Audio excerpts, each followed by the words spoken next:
ಅರೆ ಕಡಿಮೆ ಹಾಕು ಆದ್ರೆ ಅಸಲಿ ಹಾಕು. MDH ಕಾಶ್ಮೀರಿ ಕೆಂಪು ಮೆಣಸಿನ ಪೌಡರ್. ನಮಸ್ಕಾರ, ನೀವು ನೋಡ್ತಾ ಇದ್ದೀರಾ ರಿಪಬ್ಲಿಕ್ ಕನ್ನಡ. ನಾನು ಅಶ್ವಿನಿ ದೇವಾಡಿಗ, ಜೊತೆ ಈಗ ಜಾಯ್ನ್ ಆಗಿದ್ದಾರೆ Nagendra Babu. Over to you Nagendra Babu. Thank you Ashwini. ಇವತ್ತು ಅಧಿವೇಶನದಲ್ಲಿ ಪ್ರತಿಪಕ್ಷದ ನಾಯಕರು ಗ್ಯಾರಂಟಿ ವಿಚಾರವಾಗಿ ಪ್ರಸ್ತಾಪ ಮಾಡಿ ಸರ್ಕಾರದ ಅಸಲಿಯತ್ತನ್ನು ಬಹಿರಂಗಪಡಿಸುವಂಥ ಕೆಲಸವನ್ನು ಮಾಡೋದಕ್ಕೆ ಮುಂದಾಗಿದೆ ಅಂತ. ಗೃಹಲಕ್ಷ್ಮಿ ಹಣ ಮನೆಯ ಯಜಮಾನಿಯರ ಖಾತೆಗೆ ಹೋಗಿಲ್ಲ.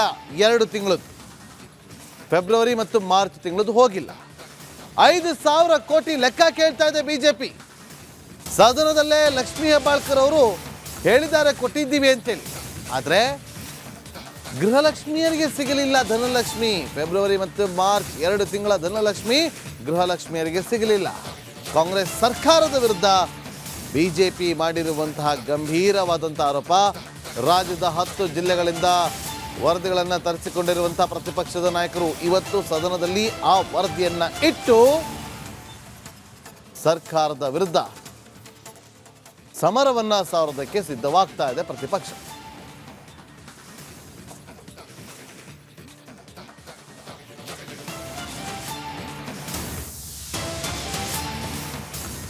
$5,000 ಕೋಟಿ ಎಲ್ಲೋಯ್ತು? 2 ತಿಂಗಳು ಕೊಟ್ಟಿಲ್ಲ. ತಪ್ಪು ಮಾಹಿತಿ ಕೊಟ್ಟಿದ್ಯಾಕೆ? ಕೊಟ್ಟಿದ್ದೀವಿ ಅಂತ ನೀವು ಕೊಟ್ಟಿದ್ದೀರಿ ಅಂತ ಹೇಳ್ತಾ ಇದ್ದೀರಿ, ಆದರೆ ಅಕೌಂಟ್ಗೆ ಹೋಗಿಲ್ಲ. ಯಾರು ಕೊಟ್ರಿ? ಲೆಕ್ಕ ಕೊಟ್ರಿ ಕೇಳ್ತಾರೆ ಇವಾಗ ಬಿಜೆಪಿ. ಅಲ್ಲಿ ಫೆಬ್ರವರಿ ಮತ್ತು ಮಾರ್ಚ್ ತಿಂಗಳ ಅಕೌಂಟ್ ಚೆಕ್ ಮಾಡಿದಾಗ ಅವರ ಯಜಮಾನಿಯರ ಖಾತೆಗೆ ಗೃಹಲಕ್ಷ್ಮಿ ಹೋಗಿಲ್ಲ, ಧನಲಕ್ಷ್ಮಿ ಹೋಗಿಲ್ಲ, ಹಣ ಅವರ ಖಾತೆಗೆ ಜಮಾವಣೆ ಆಗಿಲ್ಲ. ನೀವು ಹೇಳ್ತೀರಿ ಕೊಟ್ಟಿದ್ದೀವಿ ಅಂತೇಳಿ, ಅಲ್ಲಿ ನೋಡಿದ್ರೆ ಅವ್ರ ಅಕೌಂಟಿಗೆ ದುಡ್ಡು ಹೋಗಿಲ್ಲ. ನೀವು ಕೊಟ್ಟಿದ್ದೀವಿ ಅಂತ ಹೇಳೋದಾದ್ರೆ ಯಾರು ಕೊಟ್ರಿ? 5,000 ಕೋಟಿ ಲೆಕ್ಕ ಹೇಳಿ. ಸಚಿವೆ ಲಕ್ಷ್ಮೀ ಹೆಬ್ಬಾಳ್ಕರ್ ಅವರು ಇವತ್ತು ಇದನ್ನು ಯಾವ ರೀತಿಯಾಗಿ ಹೆದರಿಸ್ತಾರೆ, ಯಾವ ರೀತಿಯಾಗಿ ಸಮರ್ಥಿಸ್ಕೊಳ್ತಾರೆ ಕುತೂಹಲ ಇದೆ. ಒಂದಲ್ಲ ಎರಡಲ್ಲ, 5,000 ಕೋಟಿ ಇವರು ಕೊಟ್ಟಿದ್ದೀವಿ ಅಂತ ಹೇಳೋದಾದ್ರೆ ಗೃಹಿಣಿಯರ ಖಾತೆಗೆ ಹೋಗ್ಬೇಕಿತ್ತು, ಹೋಗಿಲ್ಲ. ಹಾಗಾದ್ರೆ ಯಾರು ಕೊಟ್ಟರು 5,000 ಕೋಟಿ? ಅದ್ರ ಲೆಕ್ಕ ಕೊಡ್ಬೇಕು. ಕೊಟ್ಟಿಲ್ಲ ಅನ್ನೋದಾದ್ರೆ ಯಾಕೆ ಕೊಟ್ಟಿಲ್ಲ, ಯಾಕೆ ಸುಳ್ಳು ಹೇಳಿದ್ರಿ ಕೊಟ್ಟಿದ್ದೀವಿ ಅಂತೇಳಿ, ಅದಕ್ಕೆ ಉತ್ತರವನ್ನು ಕೊಡಬೇಕು. ಕುತೂಹಲ ಇದೆ ಇವರು.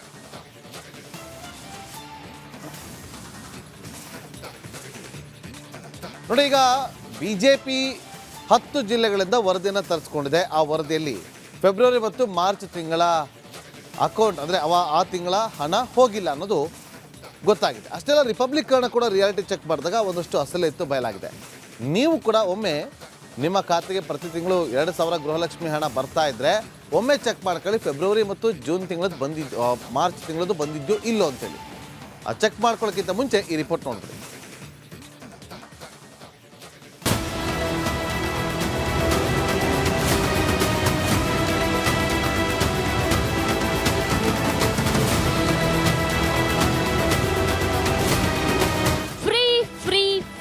ಅಂತಾನೆ ಕಾಂಗ್ರೆಸ್ ಅಧಿಕಾರದ ಚುಕ್ಕಾಣಿ ಹಿಡಿಯಿತು.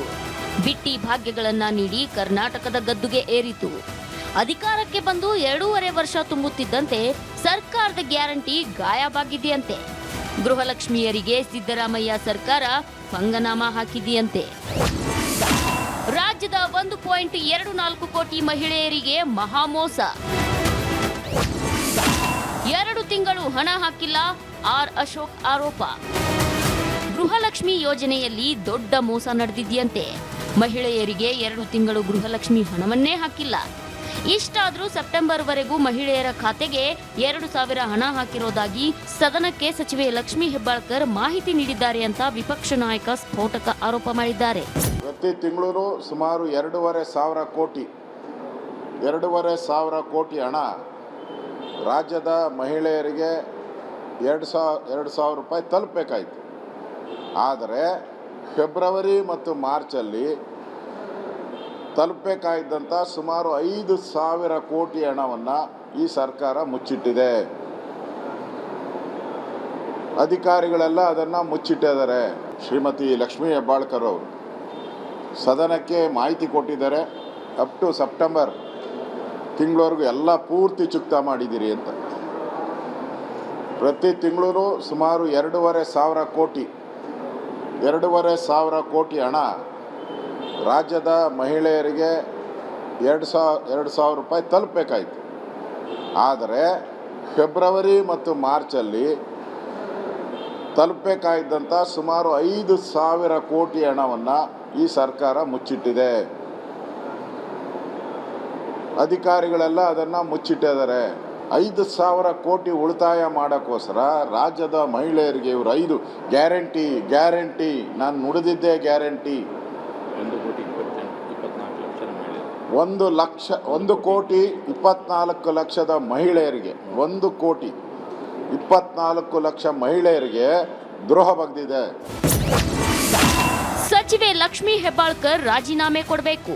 2 ತಿಂಗಳ ಹಣ ಅಂದರೆ ಸುಮಾರು 5,000 ಕೋಟಿ ಹಣ ಯಾವುದೇ ರೀತಿಯಾಗಿ ಗೃಹಲಕ್ಷ್ಮಿ ಯೋಜನೆಗೆ ಬಳಸ್ಕೊಂಡಿಲ್ಲ ಅನ್ನುವಂಥದ್ದನ್ನು. ಆದರೆ ಸದನದ ಒಳಗಡೆ ಈ ಚರ್ಚೆ ನಡೆದಂಥ ಸಂದರ್ಭದಲ್ಲಿ ಮಾನ್ಯ ಸಚಿವರು ಭಾಳ ಸ್ಪಷ್ಟವಾಗಿ ಹೇಳಿದ್ರು, ನಿಮ್ಗೆ ಅರ್ಥ ಆಗುತ್ತಿಲ್ಲೋ, ನಾನು ಆಗಸ್ಟ್ವರೆಗೆ ದುಡ್ಡು ಹಾಕೇನೆ ಅಂದರೆ ನಿಮ್ಗೆ ಅಂದರೆ ಫೆಬ್ರವರಿ ಮಾರ್ಚ್ ಹಿಡಿದು ಆಗಸ್ಟ್ ಅಂತಕ್ಕಂಥ ವಿಷಯವನ್ನು ಪ್ರಸ್ತಾವನೆ ಮಾಡಿದ್ದಾರೆ. ಆಗ ಅವ್ರ ಮಾತಿಗೆ ಸ್ಟಿಕ್ ಆನ್ ಆಗಿರೋದಂಥದ್ದು ಆಯ್ತಂದರೆ ನಾನು ಸಚಿವರಿಗೆ ಕೇಳೋಕ್ಕೆ ಇಚ್ಛೆಪಡ್ತೀನಿ, ನೀವು ಹೇಳಿದ ಪ್ರಕಾರ 5,000 ಕೋಟಿ ಹಣ ಎಲ್ಲಿ ಹೋಯ್ತು ಅನ್ನೋಂಥ ಸ್ಪಷ್ಟೀಕರಣವನ್ನು ನಾಳೆ ದಿವಸ ಕೊಡಬೇಕು. ಇಲ್ಲ ಅಂತಂದರೆ ಇದನ್ನು ಏನು ತಪ್ಪನ್ನು ಇವತ್ತು ಹೇಳುವಂಥ ಪ್ರಯತ್ನವನ್ನು ಸಚಿವರು ಮಾಡಿದ್ದಾರೆ, ಅವರು ರಾಜೀನಾಮೆ ಕೊಡಬೇಕನ್ನೋಂಥ ಆಗ್ರಹವನ್ನು ನಾವು ಮಾಡ್ತೇವೆ. ನಾನು ಸರ್ಕಾರವೇನೋ ಎಲ್ಲಾ ತಿಂಗಳು ಗೃಹಲಕ್ಷ್ಮಿ ಹಣ ಹಾಕಿರೋದಾಗಿ ಹೇಳ್ತಿದೆ. ಆದರೆ ಬಿಜೆಪಿ ನೋಡಿದ್ರೆ 2 ತಿಂಗಳ ಹಣ ಹಾಕಿಲ್ಲ ಅಂತ ಆರೋಪಿಸಿದೆ. ಹಾಗಾದ್ರೆ 2 ತಿಂಗಳ ಗೃಹಲಕ್ಷ್ಮಿ ಹಣ ಎಲ್ಲಿ ಹೋಯ್ತು ಅಂತ ಸರ್ಕಾರ ಉತ್ತರಿಸಲೇಬೇಕು. Bureau report, Republic Kannada. ಮತ್ತಷ್ಟು ಮಾಹಿತಿಯನ್ನು ಕೊಡೋದಕ್ಕೆ ನಮ್ಮ ಪೊಲಿಟಿಕಲ್ ರಿಪೋರ್ಟರ್ ಅಭಿಷೇಕ್ ನೇರ ಸಂಪರ್ಕದಲ್ಲಿ ಜಾಯ್ನ್ ಆಗಿದ್ದಾರೆ. ಅಭಿಷೇಕ್, ನೋಡಿ, ಇವತ್ತು ಸದನ ಕುತೂಹಲಕ್ಕೆ ಸಾಕ್ಷಿ ಆಗುತ್ತೆ, ಸಮರ ಅಂತೂ ಸಿದ್ಧವಾಗುತ್ತೆ. ಒಂದು ಪ್ರಶ್ನೆ ಇಲ್ಲಿ ಮೂಡೋದು, ಗೃಹಲಕ್ಷ್ಮಿ ಹಣವನ್ನು ಕೊಟ್ಟಿದ್ದೀವಿ ಅಂತ ಹೇಳಿದಾದರೆ 5,000 ರೂಪಾಯಿ ಖಾತೆಗೆ ಹೋಗಿಲ್ಲ, ಹಾಗಾದರೆ 5,000 ಕೋಟಿ ಯಾರ ಖಾತೆಗೆ ಹೋಯ್ತು? ಲಕ್ಷ್ಮೀ ಹೆಬ್ಬಾಳ್ಕರ್ ಅವರು ಹೇಳ್ತಿರೋ ಪ್ರಕಾರ ಕೊಟ್ಟಿಲ್ಲ ಅನ್ನೋದಾದರೆ 2 ತಿಂಗಳ ಹಣವನ್ನು ಯಾಕೆ ಕೊಟ್ಟಿಲ್ಲ, ಕೊಟ್ಟಿದ್ದೀವಿ ಅಂತ ಯಾಕೆ ಸುಳ್ಳು ಹೇಳಿದ್ರು? BJP ಇದನ್ನು ಯಾವ ರೀತಿಯಾಗಿ ಇವತ್ತು ಅಸ್ತ್ರವನ್ನಾಗಿ ಬಳಸಿಕೊಳ್ಳುತ್ತೆ, ಯಾವ ರೀತಿಯಾಗಿ ಇದನ್ನು ಈ ವಿಚಾರವನ್ನು ಇಟ್ಕೊಂಡು ಸಮರ ಸಾರುತ್ತೆ? ಅಭಿಷೇಕ್,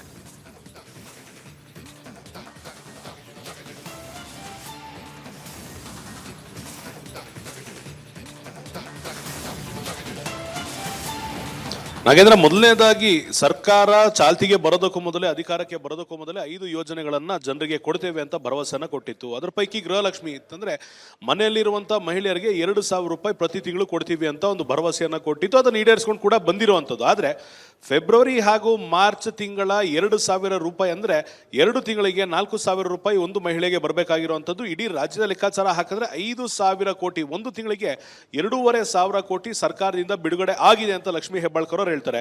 ಅಲ್ಲಿಗೆ 2 ತಿಂಗಳು ಫೆಬ್ರವರಿ ಹಾಗೂ ಮಾರ್ಚ್ದು 5,000 ಕೋಟಿ ಬಿಡುಗಡೆ ಆಗಿದೆ, ಕೊಟ್ಟಿದ್ದೀವಿ ಅಂತ ಹೇಳ್ತಾರೆ. ಇಲ್ಲಿಗೆ 10 ಜಿಲ್ಲೆಗಳಿಂದ ಮಾಹಿತಿಯನ್ನ ದಾಖಲೆ ಸಮೇತ ತರಿಸ್ಕೊಂಡಿರುವಂಥ ಬಿಜೆಪಿ ನಾಯಕರಿಗೆ ಸಿಕ್ಕಂತ ಒಂದು ಪ್ರಮುಖ ಉತ್ತರ ಅಂದರೆ, ಕೇಳಿರುವಂಥ ಪ್ರಶ್ನೆಗೆ ಹೊರತುಪಡಿಸಿ ಈ ಒಂದು ಫೈನಾನ್ಷಿಯಲ್ ಇಯರ್ನಿಂದ ಅಂದರೆ ಏಪ್ರಿಲ್ನಿಂದ ಇಲ್ಲಿವರೆಗೂ ಎಲ್ಲ ಮೊತ್ತವನ್ನು ಕ್ಲಿಯರ್ ಮಾಡಿದ್ದೀವಿ ಅಂತ ತೋರಿಸ್ತಾ ಇದ್ದಾರೆ ಹೊರತು ಫೆಬ್ರವರಿ ಹಾಗೂ ಮಾರ್ಚ್ನಲ್ಲಿ ಯಾಕೆ ಕೊಟ್ಟಿಲ್ಲ ಅನ್ನೋ ಮಾಹಿತಿಯನ್ನು ಕೊಡ್ತಾ ಇಲ್ಲ. ಮೊದಲನೇದಾಗಿ ಯಾವ ರೀತಿ ಅಸ್ತ್ರವನ್ನಾಗಿ ಬಳಸ್ಕೊಳ್ತಾರೆ, ಫೆಬ್ರವರಿ ಹಾಗೂ ಮಾರ್ಚ್ನಲ್ಲಿ ಕೊಟ್ಟಿರುವಂಥ ಪುರಾವೆಯನ್ನು ಕೊಡಿ ಅಂತ ಸರ್ಕಾರವನ್ನು ಇವತ್ತು ಕೋರುವಂಥದ್ದು, ಅದ್ರ ಜೊತೆಗೆ ಒತ್ತಡವನ್ನು ಕೂಡ ಹೇರುವಂಥದ್ದು. ಸಚಿವೆ ಲಕ್ಷ್ಮೀ ಹೆಬ್ಬಾಳ್ಕರ್ ಅವರು ಹೇಳಿದರು, ಈಗಾಗಲೇ ಫೆಬ್ರವರಿ ಹಾಗೂ ಮಾರ್ಚ್ ಕಂತನ್ನು ನಾವು ಕೊಟ್ಟಿದ್ದೇವೆ ಅಂತ. ಆದರೆ ಒಂದು ವೇಳೆ ಸಚಿವರು ಸದನಕ್ಕೆ ತಪ್ಪು ಮಾಹಿತಿಯನ್ನು ಕೊಟ್ಟರೆ ಸಚಿವರ ರಾಜೀನಾಮೆಯನ್ನು ಬಿಜೆಪಿ ಹಾಗೂ JDS ಕೇಳುತ್ತೆ. ಒಂದು ವೇಳೆ ಸಚಿವರು ಹೇಳಿದಂತೆ ಹಣ ಬಿಡುಗಡೆ ಆಗಿದೆ, ಆದರೆ ಜಿಲ್ಲಾಧಿಕಾರಿಗಳ ನೇತೃತ್ವದಲ್ಲಿ ಕೊಡಬೇಕಾದಂಥ ಹಣವನ್ನು ಕೊಟ್ಟಿಲ್ಲ ಅಂದರೆ ಅಧಿಕಾರಿಗಳ ವಿರುದ್ಧ ಕ್ರಮ ತೆಗೆದುಕೊಳ್ಬೇಕು. ಒಂದು ವೇಳೆ ಸರ್ಕಾರದಿಂದ ಹಣ ಬಿಡುಗಡೆಯಾಗಿ ಅಧಿಕಾರಿಗಳು ಕೊಟ್ಟಿಲ್ಲ ಅಂದ್ರೆ 5,000 ಕೋಟಿಯನ್ನ ಈ ಅಧಿಕಾರಿಗಳೇ ತಿಂದಿದ್ದಾರೆ, ಅವ್ರ ವಿರುದ್ಧ ತನಿಖೆ ಆಗಬೇಕು, ಅವರನ್ನ ಜೈಲಿಗೆ ಕಳಿಸಬೇಕು ಅನ್ನೋ ಮಾಹಿತಿಯನ್ನು ಕೂಡ ಕೋರುವಂತ ಚಾನ್ಸಸ್ ಇರುವಂತದ್ದು.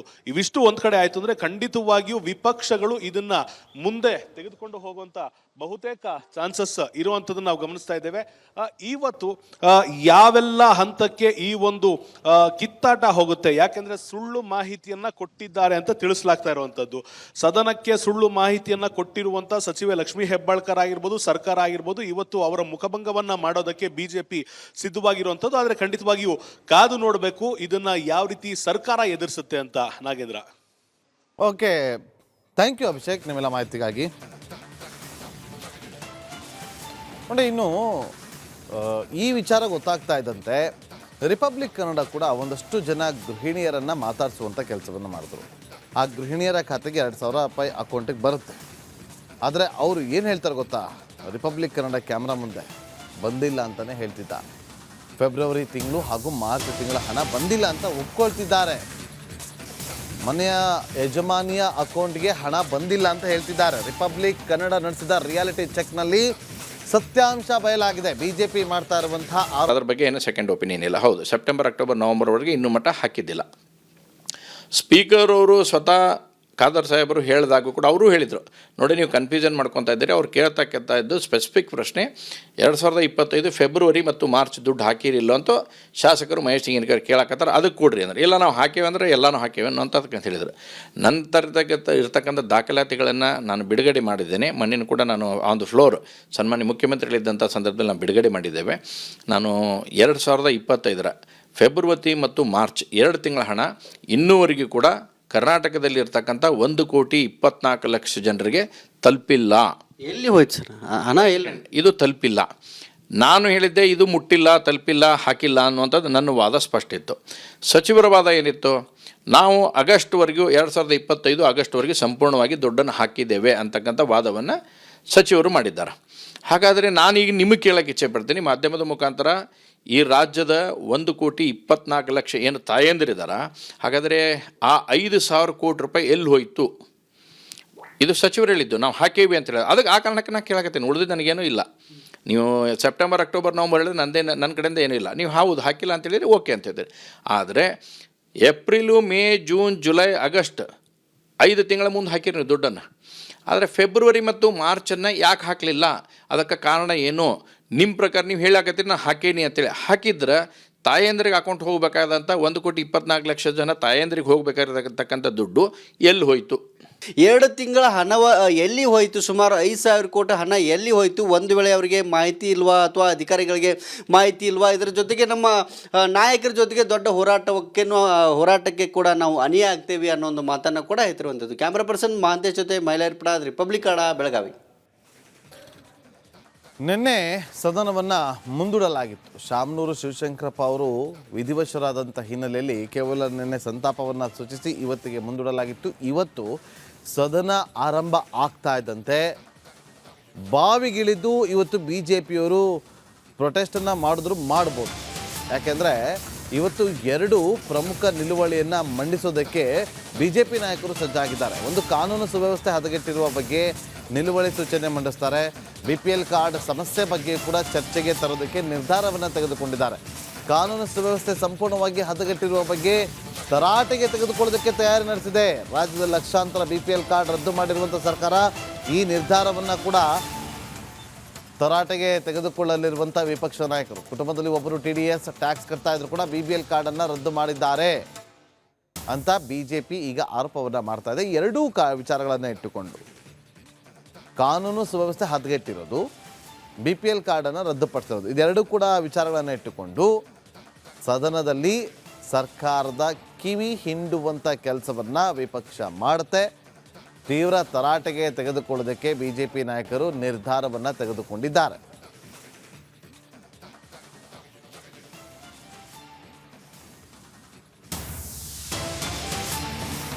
ಚಳಿಗಾಲ ಅಧಿವೇಶನದ 10 ದಿನದಲ್ಲಿ 2 ದಿನ ವ್ಯರ್ಥ ಆಗಿದೆ.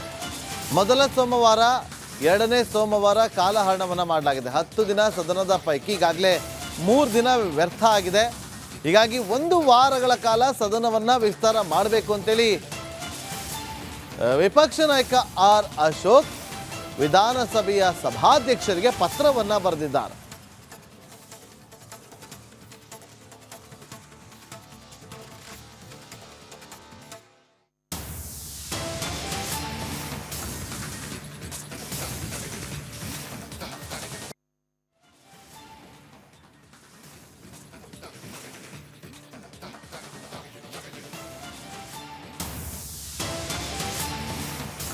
ಸರ್ಕಾರದ ವಿರುದ್ಧ ಬಿಜೆಪಿ ಹಿರಿಯ ಶಾಸಕರು ಅಸಮಾಧಾನವನ್ನ ಹೊರ ಹಾಕ್ತಾ ಇದ್ದಾರೆ. ಬೆಳಗಾವಿಯಲ್ಲಿ ಅಧಿವೇಶನ ನಡೆದರೂ ಸಮಸ್ಯೆಗಳ ಬಗ್ಗೆ ಹರಿತಾ ಇಲ್ಲ. ಶಾಸಕ ಮಾನಪ್ಪ ವಜ್ಜಲ್ ಅವರು ತರಾಟೆ ತೆಗೆದುಕೊಂಡಿದ್ದಾರೆ. ನೆಪಕ್ಕೆ ಮಾತ್ರ ಸರ್ಕಾರ ಯೋಜನೆಗಳನ್ನ ಮಾಡ್ತಾ ಇದೆ. ಕುಡಿಯೋದಕ್ಕೆ ನೀರಿಲ್ಲ. ಇವತ್ತು ಕಲ್ಯಾಣ ಕರ್ನಾಟಕ ಭಾಗದಲ್ಲಿ ಶಾಲೆಗಳಿಲ್ಲ. ಮಕ್ಕಳಿಗೆ ಶಾಲೆ ಕಳಿಸೋದಕ್ಕೆ ಅನುದಾನ ಕೊಡದೆ ಬೆಳಗಾವಿ ಅಧಿವೇಶನ ನಡೆಸೋದು ನೆಪ ಮಾತ್ರ ಅಂತ ಹೇಳಿ ರಾಜ್ಯ ಸರ್ಕಾರದ ವಿರುದ್ಧ ಸಿಡಿದಿದ್ದಾರೆ ಶಾಸಕ ಮಾನಪ್ಪ ವಜ್ಜಲ್ ಅವರು.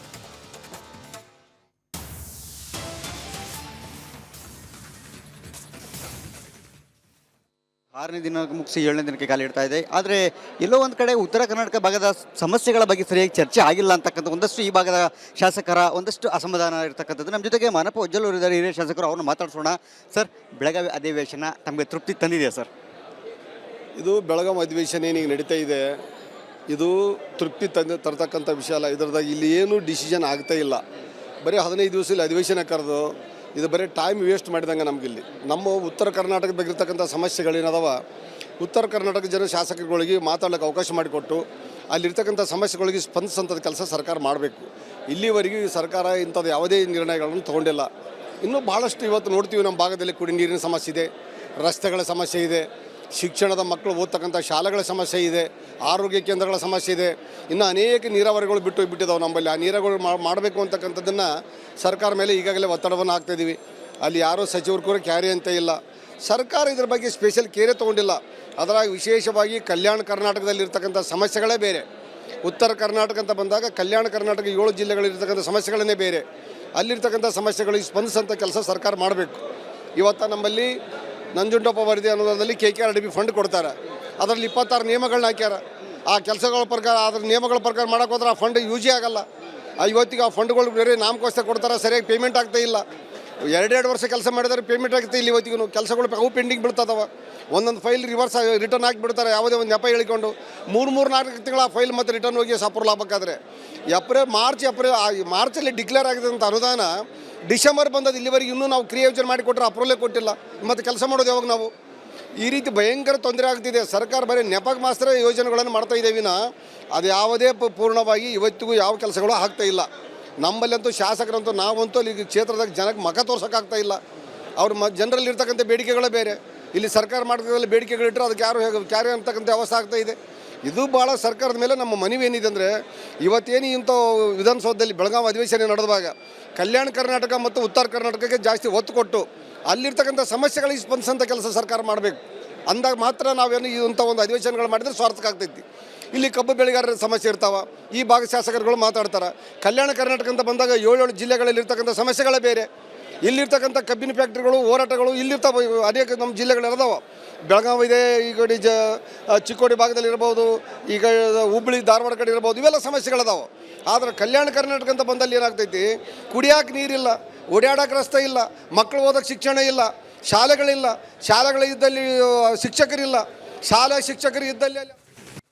ನಮಸ್ಕಾರ, ನೀವು ನೋಡ್ತಾ ಇದ್ದೀರಾ ರಿಪಬ್ಲಿಕ್ ಕನ್ನಡ. ನಾನು ಅಶ್ವಿನಿ ದೇವಾಡಿಗ. ಅಧಿವೇಶನ ನಡೀತಾ ಇದೆ. ಈ ಅಧಿವೇಶನದ ಸಂದರ್ಭದಲ್ಲಿ ಸರ್ಕಾರಕ್ಕೆ ಪ್ರತಿಭಟನೆಯ ಬಿಸಿ ಕೂಡ ತಡ್ತಾ ಇದೆ. 7ನೇ ದಿನದ ಅಧಿವೇಶನ, 7ನೇ ದಿನವೂ ಕೂಡ 13 ಸಂಘಟನೆಗಳಿಂದ ಈಗ ಪ್ರತಿಭಟನೆಯನ್ನ ಮಾಡಲಾಗ್ತಾ ಇದೆ. ವೇತನ, ಸೇವಾನುಭವ ಇದೆಲ್ಲವನ್ನು ಕೂಡ ಪರಿಗಣನೆ ಮಾಡಬೇಕು ಅನ್ನುವಂಥದ್ದು ಅವರ ಆಗ್ರಹ. ಕಾಲೇಜು ಅತಿಥಿ ಉಪನ್ಯಾಸಕರಿಂದ ಪ್ರತಿಭಟನೆಯನ್ನ ನಡೆಸಲಾಗ್ತಾ ಇದೆ. ಬೆಳಗಾವಿ ತಾಲೂಕಿನ ಸುವರ್ಣ ಗಾರ್ಡನ್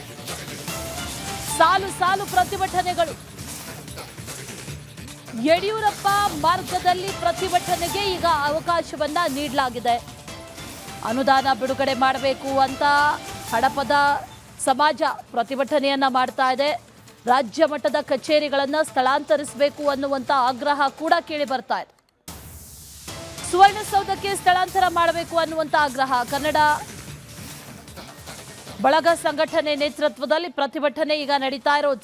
ಸಾಲು ಪ್ರತಿಭಟನೆಗಳು. ಈಗ ಹಿರಿಯ ನಾಗರಿಕರಿಗೆ ಪ್ರತ್ಯೇಕವಾಗಿ ಬಜೆಟ್ ಇರಬೇಕು. ನಿವೃತ್ತ ನೌಕರರ ಕ್ಷೇಮಾಭಿವೃದ್ಧಿ ಸಂಘ ಹೋರಾಟ ಮಾಡ್ತಾ ಇದೆ. ವಿವಿಧ ಸಂಘಟನೆಗಳು ಈಗ ಈ ಪ್ರತಿಭಟನೆಯನ್ನ ಮುಂದುವರಿಸಿದೆ.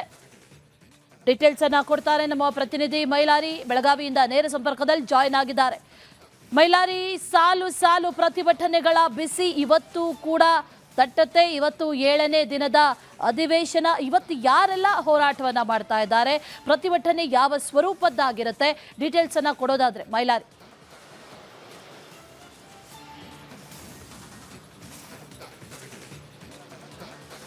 ಖಂಡಿತ ಅಶ್ವಿನಿ, ಚಳಿಗಾಲದ ಅಧಿವೇಶನದ 7ನೇ ದಿನವೂ ರಾಜ್ಯ ಸರ್ಕಾರಕ್ಕೆ ಪ್ರತಿಭಟನೆ ಬಿಸಿ ತಟ್ಟಲಿರುವುದು ಪ್ರಮುಖವಾಗಿ ಏನು ಇವತ್ತು ಕೂಡ ವಿವಿಧ ಸಂಘಟನೆಗಳು ತಮ್ಮ ಹಕ್ಕಿಗಾಗಿ ಸುಮಾರು 13 ಸಂಘಟನೆಗಳು ಇವತ್ತು ಪ್ರತಿಭಟನೆಯನ್ನು ಕೂಡ ಈಗ ಮಾಡ್ತಿರುವಂಥದ್ದು. ಪ್ರಮುಖವಾಗಿ ಕೆಲವೊಂದಿಷ್ಟು ಬೇಡಿಕೆಗಳು ಅಂದರೆ ವೇತನ ಇರ್ಬೋದು, ಸೇವಾ ಅನುಭವನ ಪರಿಗಣನೆ ಮಾಡಬೇಕು ಅನ್ನೋ ನಿಟ್ಟಿನಲ್ಲಿ ಕಾಲೇಜು ಅತಿಥಿ ಶಿಕ್ಷಕರಿಂದ ಒಂದು ಪ್ರತಿಭಟನೆ ಆಗುತ್ತೆ. ಜೊತೆಗೆ ಹಡಪದ ಅಭಿವೃದ್ಧಿ ನಿಗಮಕ್ಕೆ ಸುಮಾರು 100 ಕೋಟಿ ಅನುದಾನವನ್ನು ಬಿಡುಗಡೆ ಮಾಡಬೇಕು ಅನ್ನೋ ನಿಟ್ಟಿನಲ್ಲಿ ಹಡಪದ ಸಮಾಜದಿಂದ ಪ್ರತಿಭಟನೆಯನ್ನು ಮಾಡಲಾಗ್ತದೆ. ಮತ್ತೊಂದು ಕಡೆ ನಿವೃತ್ತ ಹಿರಿಯ ಕ್ಷೇಮಾಭಿವೃದ್ಧಿ ಸಂಘದಿಂದ ನಮಗೆ ಪ್ರತ್ಯೇಕವಾದಂಥ ಬಜೆಟ್ ಅನ್ನು ಕೊಡಬೇಕು, ಜೊತೆಗೆ ಪ್ರತ್ಯೇಕವಾದಂಥ ಇಲಾಖೆಯನ್ನು ಸ್ಥಾಪನೆ ಮಾಡಬೇಕು ಅನ್ನೋ ನಿಟ್ಟಿನಲ್ಲಿ ಒತ್ತಾಯವನ್ನು ಮಾಡಿ ಇಲ್ಲಿ ಪ್ರತಿಭಟನೆಯನ್ನು ಕೂಡ ಮಾಡಲಾಗ್ತಿರುವಂಥದ್ದು. ಮತ್ತೊಂದು ಕಡೆ ಬೆಳಗಾವಿಯಲ್ಲಿ ನಿರ್ಮಾಣ ಆಗಿರುವಂಥ ಸುವರ್ಣಸೌಧಕ್ಕೆ ರಾಜ್ಯ ಮಟ್ಟದ ಕಾರ್ಯದರ್ಶಿ ಮಟ್ಟದ ಇಲಾಖೆಗಳನ್ನು ಸ್ಥಳಾಂತರ ಮಾಡಬೇಕು ಅನ್ನೋ ನಿಟ್ಟಿನಲ್ಲಿ ಒತ್ತಾಯಿಸಿ ಅಲ್ಲಿ ಕೂಡ ಕನ್ನಡ ಬಳಗದಿಂದ ಅಲ್ಲಿ ಹೋರಾಟ ಕೂಡ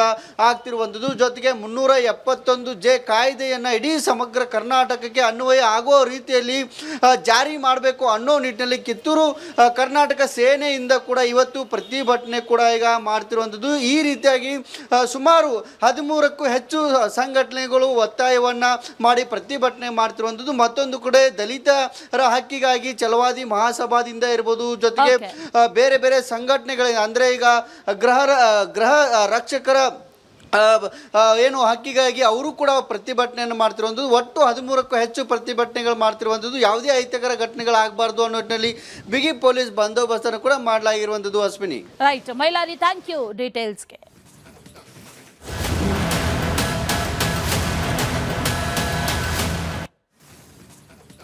ಈ ಗದ್ದುಗೆ ಗುದ್ದಾಟ ಮೇಲ್ನೋಟಕ್ಕೆ ಶಾಂತವಾಗಿರುವ ರೀತಿಯಲ್ಲಿ ಕಂಡ್ರೂ ಕೂಡ ಒಳಗೊಳಗೆ ಈ ಬೇಗುದಿ ಇದೆ ಅನ್ನುವಂಥದ್ದು ಗೊತ್ತಾಗ್ತಾ ಇದೆ. ಕೊತ ಅಂತ ಇದೆ. ಕಾಂಗ್ರೆಸ್ ಕುರ್ಚಿ ಕದನದಲ್ಲಿ ಈ ಆಟವನ್ನ ಮುಂದುವರಿಸಿದ್ದಾರೆ ಡಿಕೆ ಶಿವಕುಮಾರ್. ಬದಲಾವಣೆಯ ಭವಿಷ್ಯವನ್ನ ಇತ್ಯರ್ಥ ಮಾಡಿ ಅಂತ ಡಿಸಿಎಂ ಪಟ್ಟು ಹಿಡಿದಿದ್ದಾರೆ. ಬದಲಾವಣೆ ಭವಿಷ್ಯ ಇನ್ನೂ ಕೂಡ ಹೈಕಮಾಂಡ್ ಅಂಗಳದಲ್ಲಿದೆ, ಇನ್ನೂ ಇತ್ಯರ್ಥ ಆಗಿಲ್ಲ, ಆದಷ್ಟು ಬೇಗ ಇತ್ಯರ್ಥ ಮಾಡಿ ಅನ್ನುವಂಥದ್ದು ಡಿಸಿಎಂ ಪಟ್ಟು. ದೆಹಲಿ ಭೇಟಿ ಸಂದರ್ಭದಲ್ಲಿ ಈ ದಾಳವನ್ನ ಹಾಗಾದ್ರೆ ಉರುಳಿಸಿದ್ರ ಡಿಕೆಶಿ ಅನ್ನುವಂತಹ ಪ್ರಶ್ನೆ. ರಿಪಬ್ಲಿಕ್ ಕನ್ನಡದಲ್ಲಿ ಮತ್ತೊಂದು ಮೆಗಾ ಎಕ್ಸ್ಕ್ಲೂಸಿವ್ ಸ್ಟೋರಿ. ದೆಹಲಿಗೆ ಹೋಗಿದ್ರು. ದೆಹಲಿಗೆ ಹೋದಂತ ಸಂದರ್ಭದಲ್ಲಿ 2 ನಿಮಿಷಕ್ಕಾದ್ರೂ ಹೈಕಮಾಂಡ್ ನಾಯಕರನ್ನ ಭೇಟಿ ಮಾಡುವಂತ ಅವಕಾಶ ಸಿಕ್ತು. ಅದನ್ನೇ ಬಳಸ್ಕೊಂಡ್ರ ಅನ್ನೋ ಪ್ರಶ್ನೆ. ಸಿಎಂ ಕುರ್ಚಿ ಕನಸು ಈಡೇರಿಕೆಗೆ ಡಿಕೆ ಶಿವಕುಮಾರ್ ಹರಸಾಹಸವನ್ನ ಪಡ್ತಾ ಇದ್ದಾರೆ. ಎಐಸಿಸಿ ಅಧ್ಯಕ್ಷರ ದುಂಬಾಲು ಬಿದ್ರ ಡಿಸಿಎಂ ಡಿಕೆಶಿ ಅನ್ನೋ ಪ್ರಶ್ನೆ. ದೆಹಲಿ ಭೇಟಿ ಸಂದರ್ಭದಲ್ಲಿ ಮಲ್ಲಿಕಾರ್ಜುನ ಖರ್ಗೆ ಅವರ ಜೊತೆಗೆ ಮೀಟಿಂಗ್ ಆಗಿದೆ. ಅದರ ಜೊತೆಯಲ್ಲಿ ನಿನ್ನೆ ಬರುವಂತ ಸಂದರ್ಭದಲ್ಲಿ ಮಲ್ಲಿಕಾರ್ಜುನ ಖರ್ಗೆ ಅವರ ಜೊತೆಗೆ ಹೆಲಿಕಾಪ್ಟರ್ನಲ್ಲಿ ಬಂದ್ರು.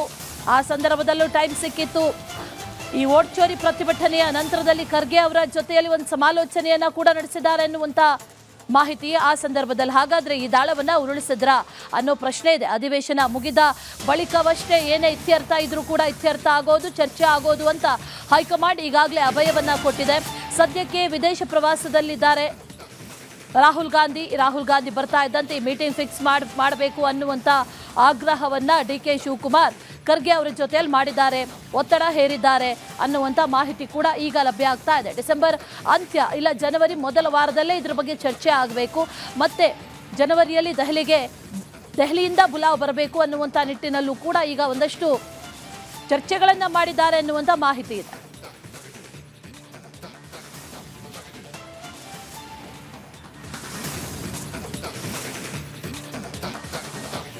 ಕಾಂಗ್ರೆಸ್ನಲ್ಲಿ ಈ ಗದ್ದುಗೆ ಗುದ್ದಾಟಕ್ಕೆ ಬ್ರೇಕ್ ಬಿದ್ದಿಲ್ಲ. ಸಿಎಂ ಡಿಸಿಎಂಗಳ ಈ ಬಣಗಳ ರಾಜಕೀಯ ಇನ್ನೂ ಕೂಡ ಜೋರಾಗಿದೆ.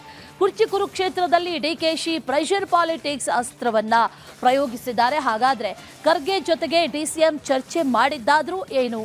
ಈ ಸ್ಟೋರಿ ನೋಡ್ಕೊಂಬನ್ನಿ.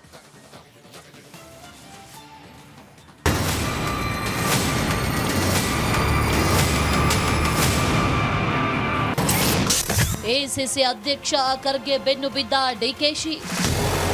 ಕಾಂಗ್ರೆಸ್ ಕುರ್ಚಿ ಕುರುಕ್ಷೇತ್ರದಲ್ಲಿ ಸಿಎಂ ಡಿಸಿಎಂ ಬಣ ಬಡಿದಾಟ ಜೋರಾಗಿದೆ. ನಾಯಕರ ಲಂಚ್ ಡಿನ್ನರ್ ಪಾಲಿಟಿಕ್ಸ್ ಅಂತೂ ಕೇಳಂಗಿಲ್ಲ.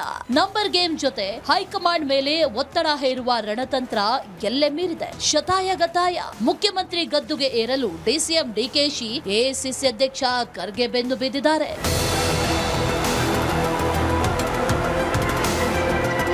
ದೆಹಲಿಯಲ್ಲಿ ನಡೆದ ವೋಟ್ ಚೋರಿ ಸಮಾವೇಶ ಬಳಿಕ ಖರ್ಗೆ ಭೇಟಿ ಮಾಡಿದ್ದ ಡಿಕೆಶಿ ಸಿಎಂ ಪಟ್ಟದಲ್ಲಿ ಕೂರಿಸಿ ಅಂತ ಪ್ರೆಷರ್ ಹಾಕಿದಾರಂತೆ. ಡಿಸಿಎಂ ಒತ್ತಡಕ್ಕೆ ಮಣಿದ ಎಐಸಿಸಿ ಬಾಸ್ ಭರವಸೆ ನೀಡಿದ್ದಾರೆ. ಡಿಸೆಂಬರ್ ಕೊನೆ ಅಥವಾ ಜನವರಿ ಮೊದಲ ವಾರದಲ್ಲಿ ವರಿಷ್ಠರು ಬುಲಾವ್ ನೀಡಬಹುದು ಅಂತ ಭರವಸೆ ನೀಡಿದ್ದಾರೆ.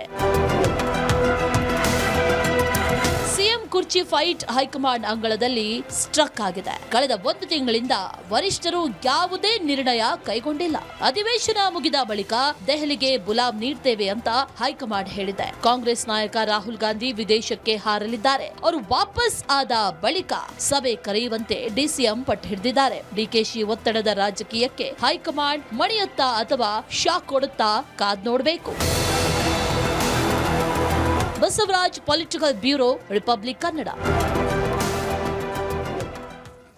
ಡಿಕೆ ಶಿವಕುಮಾರ್ ಕಳೆದ 1 ತಿಂಗಳಲ್ಲಿ 2 ಬಾರಿ ದೆಹಲಿಗೆ ಹೋಗಿ ಬಂದ್ರು. 2 ಬಾರಿಯೂ ಕೂಡ ಹೈಕಮಾಂಡ್ ನಾಯಕರನ್ನ ಭೇಟಿ ಆಗೋದಕ್ಕಾಗಿರ್ಲಿಲ್ಲ. ಆದರೆ ಮೊನ್ನೆ ಹೋದಂತಹ ಸಂದರ್ಭದಲ್ಲಿ ಮಲ್ಲಿಕಾರ್ಜುನ ಖರ್ಗೆ ಸೇರಿದಂತೆ ಸೋನಿಯಾ ಗಾಂಧಿ ಅವ್ರ ಜೊತೆಗೂ ಕೂಡ 2 ನಿಮಿಷ ಮಾತಾಡೋದಕ್ಕೆ ಸಿಕ್ಕಿದೆ ಅನ್ನುವಂಥ ಮಾಹಿತಿ. ಹಾಗಾದರೆ ಈ ಸಂದರ್ಭವನ್ನ ಬಳಸ್ಕೊಂಡ್ರ ಅನ್ನೋ ಪ್ರಶ್ನೆ. ಡೀಟೇಲ್ಸ್ ಅನ್ನ ಕೊಡ್ತಾರೆ ನಮ್ಮ ಪ್ರತಿನಿಧಿ ಬಸವರಾಜು, ನೇರ ಸಂಪರ್ಕದಲ್ಲಿ ಜಾಯಿನ್ ಆಗಿದ್ದಾರೆ. ಬಸವರಾಜು, ಕಳೆದ 2 ಬಾರಿ ಹೋದಂತಹ ಸಂದರ್ಭದಲ್ಲೂ ಡಿಕೆಶಿಗೆ ಅಂತ ಲಕ್ಕೇನು ಕುದಿರಲಿಲ್ಲ. ಈಗ ಹೈಕಮಾಂಡ್ ನಾಯಕರನ್ನ ಭೇಟಿ ಆಗೋದಕ್ಕೆ 1-2 ನಿಮಿಷ ಆದರೂ ಸಿಕ್ತು ಅನ್ನುವಂಥದ್ದೇ ಈಗ ದೊಡ್ಡ ವಿಚಾರ. ಆ 2 ನಿಮಿಷವನ್ನ ಬಳಸ್ಕೊಂಡ್ರ ಅನ್ನುವಂಥ ಪ್ರಶ್ನೆ. ಜೊತೆಗೆ ಹಾಗಾದ್ರೆ ಈ ಕುರ್ಚಿ ಫೈಟ್ ಇತ್ಯರ್ಥ ಆಗೋದು ಹಾಗಾದ್ರೆ ಯಾವಾಗ? ಡಿಸೆಂಬರ್ ಎಂಡ್ಗಾಗುತ್ತಾ, ಜನವರಿ ಆರಂಭದಲ್ಲಾಗುತ್ತಾ, ಮತ್ತೆ ಬುಲಾವ್ ಯಾವಾಗ ಬರುತ್ತೆ ಅನ್ನುವಂಥ ಪ್ರಶ್ನೆ ಕೂಡ ಸದ್ಯಕ್ಕಿದೆ. ಬಸವರಾಜ್, ಖಂಡಿತ ಅಶ್ವಿನಿ, ಡಿ ಕೆ ಶಿವಕುಮಾರ್ ಅವರಿಗೆ ಸದ್ಯಕ್ಕೆ ಪೂರಕವಾದಂಥ ವಾತಾವರಣಗಳು ಕಾಂಗ್ರೆಸ್ ಹೈಕಮಾಂಡ್ ಮಟ್ಟದಲ್ಲಿ ನಿರ್ಮಾಣವಾಗ್ತಾ ಇದ್ದಾವೆ. ಒಂದು ಕಡೆ Congress high command D K Shivakumar ಅವ್ರನ್ನ ಕಳೆದ ತಿಂಗಳಿಂದನೂ ಕೂಡ ಮಾತನಾಡಿಸುವಂಥ ಪ್ರತಿಕ್ರಿಯೆಗೆ ಹೋಗಿರಲಿಲ್ಲ.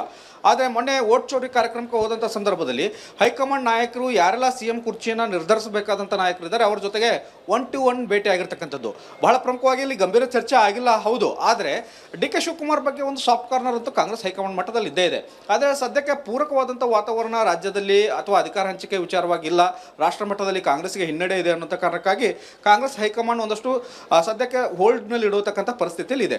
ಆದರೆ ಜನವರಿ ಮೊದಲ ವಾರದಲ್ಲಿ ಈ ಎಲ್ಲ ವಿಚಾರಗಳಿಗೆ ಒಂದು ಗೊಂದಲಕ್ಕೆ ತೆರೆ ಬೀಳುವಂಥ ಸಾಧ್ಯತೆಗಳು ಈಗ ಕಾಣಿಸ್ತಾ ಇರ್ತಕ್ಕಂಥದ್ದು. ಬಹಳ ಪ್ರಮುಖವಾಗಿ ರಾಹುಲ್ ಗಾಂಧಿಯವರು ನಿನ್ನೆನೇ ವಿದೇಶಕ್ಕೆ ತೆರಳಿರ್ತಕ್ಕಂಥದ್ದು. ಹೀಗಾಗಿ ವಿದೇಶಕ್ಕೆ ತೆರಳಿರೋ ಕಾರಣಕ್ಕಾಗಿ 24-25 ತಾರೀಕಿಗೆ ದೆಹಲಿಗೆ ವಾಪಸ್ ಆಗುವಂಥ ಸಾಧ್ಯತೆ ಇದೆ.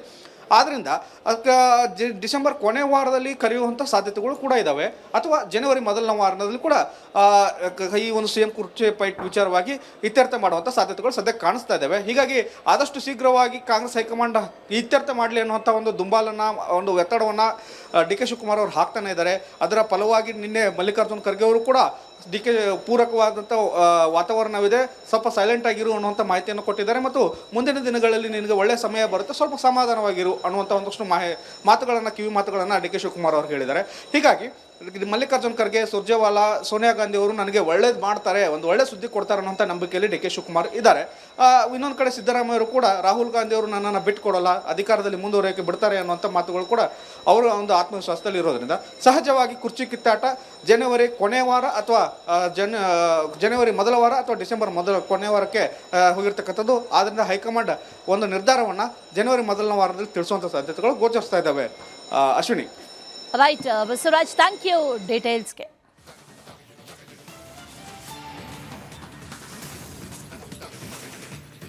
ರಿಷಬ್ ಶೆಟ್ಟಿ ಹರಕೆ ನೇಮೋತ್ಸವ ವಿವಾದಕ್ಕೆ ಕಾರಣ ಆಗಿತ್ತು. ಈ ವಿವಾದ ಇನ್ನೂ ಕೂಡ ಮುಗ್ದಿಲ್ಲ.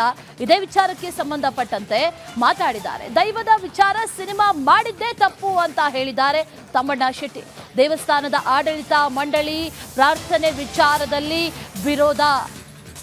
ದೈವಾರಾಧಕರು ತುಳುವಿನಲ್ಲಿ ದೈವದ ಜೊತೆ ಮಾತಾಡ್ತಾರೆ, ಆದರೆ ನಟ ರಿಷಬ್ ಶೆಟ್ಟಿಗಾಗಿ ಕನ್ನಡದಲ್ಲಿ ಪ್ರಾರ್ಥನೆ ಮಾಡಿದ್ರು.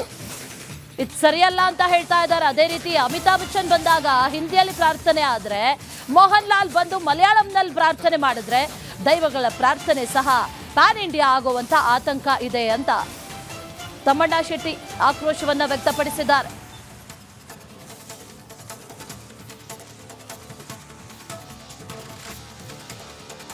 ಕಾಂತಾರ ಯಶಸ್ಸಿನ ಹಿನ್ನೆಲೆ ಮಂಗಳೂರಿನ ಬಾರೇಬೈಲ್ನಲ್ಲಿ ರಿಷಬ್ ಶೆಟ್ಟಿ ಅವರ ವತಿಯಿಂದ ಹರಕೆಯ ನೇಮೋತ್ಸವವನ್ನು ಸಲ್ಲಿಸಲಾಯಿತು. ಆ ಬಳಿಕ ಸಾಮಾಜಿಕ ಜಾಲತಾಣಗಳಲ್ಲಿ ಬಹಳಷ್ಟು ವಿರೋಧ ಕೇಳಿ ಬಂದಿತ್ತು. ಇದಕ್ಕೆ ದೈವಸ್ಥಾನದ ವತಿಯಿಂದ ಸ್ಪಷ್ಟನೆ ನೀಡುವ ಕೆಲಸ ಕೂಡ ಆಯಿತು. ಆದರೆ ಸ್ಪಷ್ಟನೆ ನೀಡಿದಂತಹ ಸಂದರ್ಭದಲ್ಲಿ ಅದಕ್ಕಿಂತಲೂ ಮೊದಲು ದೈವಕ್ಕೆ ಕನ್ನಡದಲ್ಲಿ ಪ್ರಾರ್ಥನೆಯನ್ನು ಸಲ್ಲಿಸಲಾಯಿತು. ಇದು ಕೂಡ ಈಗ ವಿವಾದಕ್ಕೆ ಕಾರಣ ಆಗಿರುವಂಥದ್ದು. ಈ ಬಗ್ಗೆ ಮಾತಾಡೋದಕ್ಕೆ ದೈವಾರಾಧಕರಾದಂತಹ ತಮ್ಮಣ್ಣ ಶೆಟ್ಟಿ ಅವರು ನಮ್ಮ ಜೊತೆ ಇದ್ದಾರೆ. ಅವ್ರ ಜೊತೆ ಮಾತಾಡಿಸ್ತಾ ಹೋಗ್ತೀನಿ. ಆ ಭಾವನೆಗಳನ್ನು ಅರ್ಥೈಸುವ ದೈವಕ್ಕೆ ಭಾಷೆ ಸಮಸ್ಯೆ ಆಗಬಹುದಾ ನಿಮ್ಮ ದೃಷ್ಟಿಯಿಂದ ಅಂತ? ನಮ್ಮ ದೈವಾರಾಧನೆ ಎಲ್ಲ ಒಂದು ಮನುಷ್ಯನ ಕಲ್ಪನೆ. ನಮ್ಮ ದೈವಾರಾಧನೆ ಎಂಬುದು, ತುಳುನಾಡ ದೈವಾರಾಧನೆ ಎಂಬುದು ಒಂದು ಮನುಷ್ಯನ ಕಲ್ಪನೆ. ಈಗ ಪಂಚಭೂತಕ್ಕೆ ಪ್ರಾರ್ಥನೆ ಮಾಡೋದು ಒಂದು ಬೇರೆ, ಪಂಚಭೂತಕ್ಕೆ ಪ್ರಾರ್ಥನೆ ಮಾಡೋದು ಬೇರೆ. ದೈವ ಎಂಬುದು ನೋಡಿ, ಈಗ ಅದರ ಪಲ್ಲಕ್ಕಿ ಹೋಗುವಾಗ ಅದಕ್ಕೆ ವೆಲ್ವೆಟ್ ಹಾಕ್ತಾರೆ, ಬಟ್ಟೆ ಹಾಕ್ತಾರೆ, ಇಟ್ಕೊಳ್ತಾರೆ, ಪ್ರಾರ್ಥನೆ ಇದೆ, ಅದನ್ನು ಹೊಗಳ್ತಾರೆ, ಆಡಿ ಹೊಗಳ್ತಾರೆ, ಎದುರಿಗೆ ಜೀಟಿಗೆ, ಅದೆಲ್ಲ ಅಂದರೆ ಒಂದು ಮನುಷ್ಯನ ಕಲ್ಪನೆ ಇದೆ ಅದರಲ್ಲಿ. ಅದನ್ನು ನಮ್ಮ ಇಲ್ಲಿಯ ಮೂಲ ಜನಾಂಗದವರು ಅವರದೇ ಆದಂಥ ಭಾಷೆ, ಅವರದೇ ಅಂತ ನಮ್ಮದೇ ಆದಂಥ ಭಾಷೆಯಲ್ಲಿ ಕೊಟ್ಟಿದ್ದಾರೆ. ಒಟ್ಟಿನಲ್ಲಿ ಇವತ್ತಿನವರೆಗೂ ಅದಕ್ಕೆ ನಮ್ಮ ಮಾತೃಭಾಷೆಯಲ್ಲೇ ಪ್ರಾರ್ಥನೆ ಇದಾದದ್ದು ದೈವಾರಾಧನೆಗೆ ಎಲ್ಲ ಕಡೆ. ಕುಂದಾಪುರ ಭಾಗದಲ್ಲಿ ಕನ್ನಡದಲ್ಲೇ ಪ್ರಾರ್ಥನೆ ಸಲ್ಲಿಸ್ತಾರೆ. ಹಾಗಾಗಿ ತುಳುವಲ್ಲೇ ಪ್ರಾರ್ಥನೆ ಮಾಡಬೇಕು ಅನ್ನುವಂಥ ನಿಯಮ ಏನಾದರೂ ಇದೆಯಾ ಅಂತ ನೋಡಿ. ದೈವಾರಾಧನೆಯಲ್ಲಿ ಇಲ್ಲಿ ಗೋಕರ್ಣದಿಂದ ಬಾರ್ಕೂರು ನದಿಯವರೆಗೆ ಕನ್ನಡ ರಾಜ್ಯ ಅಂತ ಗುರುತಿಸಿದ್ದಾರೆ.